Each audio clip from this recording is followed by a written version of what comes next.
All right, we're here at Money 2020 with Anthem Blanchard, the founder of Anthem Vault. First of all, let's start for the uninitiated. What is Anthem Vault?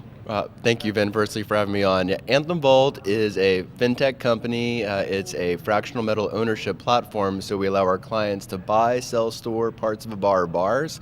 It's a little bit akin to a savings account, but it's a metal savings account. So clients can have the convenience of buying and selling whatever they'd like. They get industrial strength commercial insurance and storage, and they then can have the most liquid way to buy and sell metal.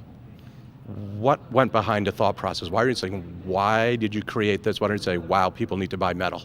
Yeah, well, I think it's become more and more evident, but our existing financial systems are not sustainable. So the solutions to all of our economic problems seem to be creating more and more currency, and just didn't really see that as a viable solution. So when you really boil it down, there's really only two ways to pay effective volume. So it's cash and a bank payment. So Bitcoin's getting there, but still only about $40-50 million a day. So gold is the luxury of trading close to $100 billion a day. So it gives stability and liquidity to crypto.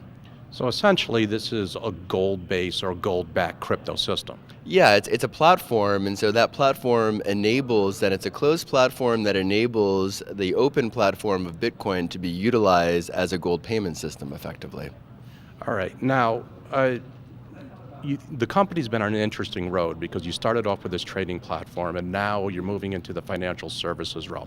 Talk about the journey there, where you started, where you are now, and where are you moving forward with that? Yeah, absolutely, Vin. So we started with a more traditional precious metal platform, so basically a allocated metal account, and it was a lot easier for our partners, our banking partners, our suppliers to get their heads around, and allowed us to build a bit of a name for ourselves. So it also gave us a platform that took metal from ounces and grams and weight denominations into fractional amounts. So system splits to a 10 billionth of an ounce, 10 decimal places to the right. So that's step one in enabling gold to then recirculate again as a form of currency. Of course, step two is actually having a vehicle. We thought that Bitcoin's blockchain was the perfect vehicle, so we launched Hyatt Gold in May. And we've since had some challenges. It was so popular that U.S. Treasury came out, FinCEN came out in August and said, well, what you guys are doing is administering a gold token, and that's going to be considered money service business activity. So we're very responsible citizens, and we decided to temporarily take the Hyatt Gold off market as we apply for money service business and as we engage in different banking partnerships. So one of the interesting things is that as Bitcoin matures and grows and becomes more used, it's entering a regulated market space.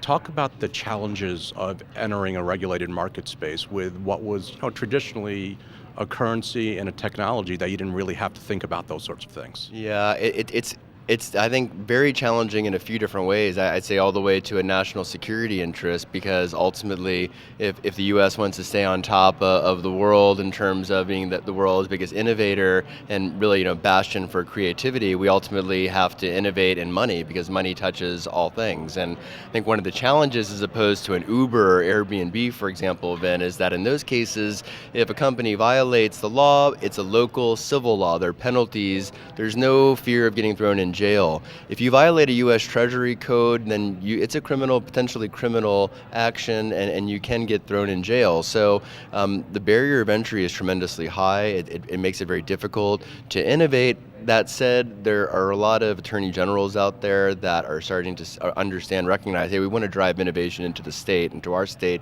It creates jobs. So for companies that are innovative, it seems like there's some open minds out there. So. All right, and we'll go with this as an exit question. As blockchain technology grows, where are regulators on this? What are they thinking? How open are they to working with this, and where do you think it's going from a regulatory standpoint? Oh, it's a great question. I think you see a tale of two coasts, right? Where you see the bit license on one side in New York, and then you've seen the California's financial regulatory groups basically kind of punting and saying, hey, let's wait a little longer before we go into figuring out how exactly we're going to regulate.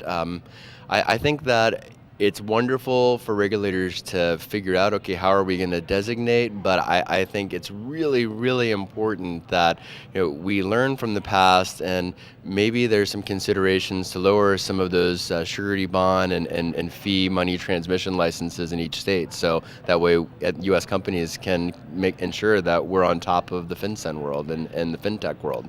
All right, Blanchard, thank you so much for joining us. Much appreciated. Thank you, Ben, for having me. I really appreciate it.